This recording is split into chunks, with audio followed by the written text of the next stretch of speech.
Ikiganiro cy'umubyeyi w'umuganga witwa Francis Cress Welsing cyunguye byinshi humura. Francis Cress yari umunyamerikakazi wakomokaga muri Afurika. Kuva kera mu bwana bwe yibajije impamvu y'urwango abera bagirira Abanyafurika. Ubushakashatsi n'akazi k'ubuganga bwatumye asobanukirwa. Ati mbasabe bene data, mwumve neza intambara turimo, buri wese yumve ko afite inshingano ku giti cye kugira ngo duharanire ubutabera na demokarasi nyayo. Twabeshywe kuva kera, hashize imyaka n'imyaka abategetsi batwizeza impinduka zizazana ayo mizerere. Ndabasabye bene data, mwumve neza intambara turimo, intambara ishozwa ku Banyafurika. Benshi muri twebwe turangariye ibituyobya mu kumva ikibazo nyamukuru. Icyo kibazo nyamukuru cyitwaye bucece nk'umwuka duhumeka. Ni urugamba rukaze rwo kubaho rw'abera. Siyansi isobanura amabara atandukanye y'uruhu muri ubu buryo. Twifashishije urwego rw'ayo mabara atandukanye y'uruhu, umukara n'umweru agize amaherezo y'urwo rwego. Hagati urwego rukaba rugizwe n'amabara y'imvange. Igisobanura itandukanyirizo y'ayo mabara nicyo bita muri siyansi genome. Hari genome y'amaso, y'umunwa n'iya buri gice kigize umubiri. Iyo genome ntago ikora yonyine, ikenera muri rusange ibidukikije. Nta rumuri umwana ashobora kutazabona. Nta bimukikije nk'abantu umwana ashobora kutazamenya kuvuga, kugenda nk'abantu n'ibindi. Tugarutse rero kuri rwa rwego rw'amabara, umukara n'umweru agize amaherezo ni amabara atavanze. Siyansi isobanura yuko genome y'umukara iganza genome y'umweru. Bityo uruvange rw'ayo mabara agashobora kugira ingaruka y'uko umweru uzimira. Iyo niyo mpungenge y'abera Francis Cress akomozaho, avuga ku rugamba rukaze rw'abera kugira ngo babeho.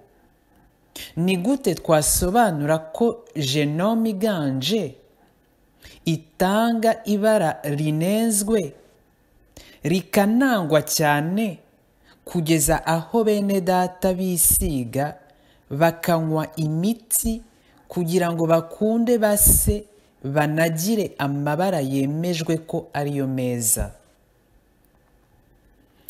Ubuhanga n'ubugabo bw'umubyeyi Francis Cress bwarashe humura.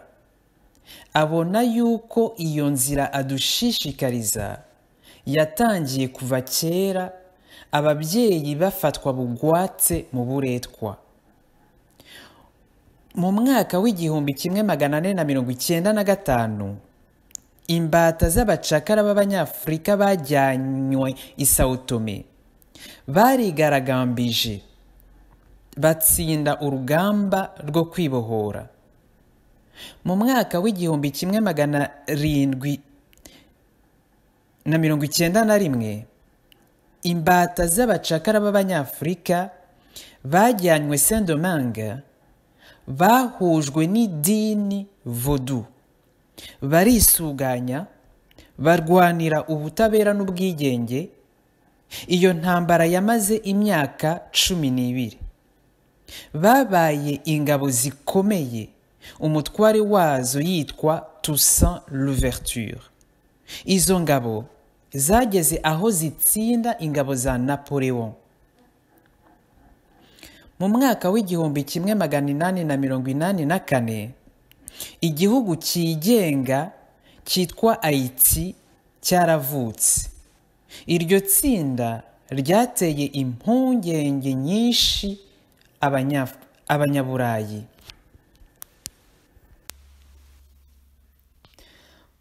Mu mwaka w'1885 Jules Ferry, perezida w'Ubufaransa, yemeje ubwiganje bw'ubwoko bw'abera. Bityo kuri iyo mpamvu abera biha inshingano yo kuzanira amajyambere abanyafurika n'ibindi bihugu bishyizwe mu cyiciro cy'ubukene. Iyemeza rya Jules Ferry yari ishingiye kuri siyansi ya Société y'Anthropologie y'i Paris. Iyo sosiyete yari ishishikajwe no kwerekana yuko abera baganje andi moko, akubiyemo cyane cyane abanyafurika, bakoreraga ubushakashatsi bwabo ku mitwe y'abantu bishwe muri Afurika. Antenor Firmin, umuhanga uturuka muri Haiti, agana iyo Société y'Anthropologie, yiyemeje gukoresha iyo siyansi kugira ngo anyomoze iryo beshya. Nibyo yakoze, yerekana ko ubushakashatsi bw'umuganga Paul Broca bwari bufifitse, ariko bamwimye amatwi. Ni irihe somo Francis Cress yadusigiye?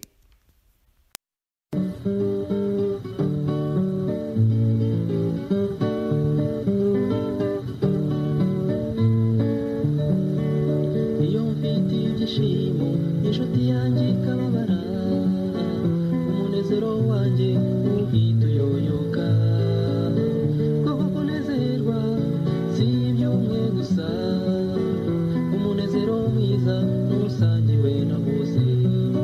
Iyo mfite ibyishimo inshuti yanjye ikababara, umunezero wanjye uhita uyoyoka. Kuko kunezerwa si iby'umwe gusa, umunezero mwiza n'usangiwe na bose. Ubuzima bwiza burimo ibyishimo, ugahora ukeye mbere n'inyuma, ukavugwa neza aho kuvugwa nabi, haba muri rubanda cyangwa mu babyeyi.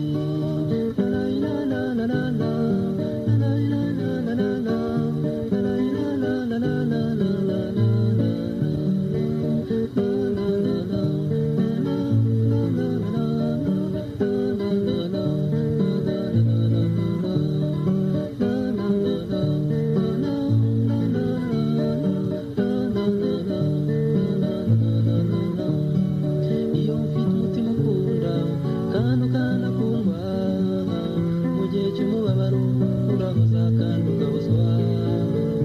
Ibyiza n'ibibi ubisangira n'inshuti, kuko ugahora ukeye imbere n'inyuma. Iyo ufite umutima ukunda kandi ukanakundwa, mu gihe cy'umubabaro urahoza kandi ugahozwa. Ibyiza n'ibibi ubisangira n'inshuti, kuko ugahora ukeye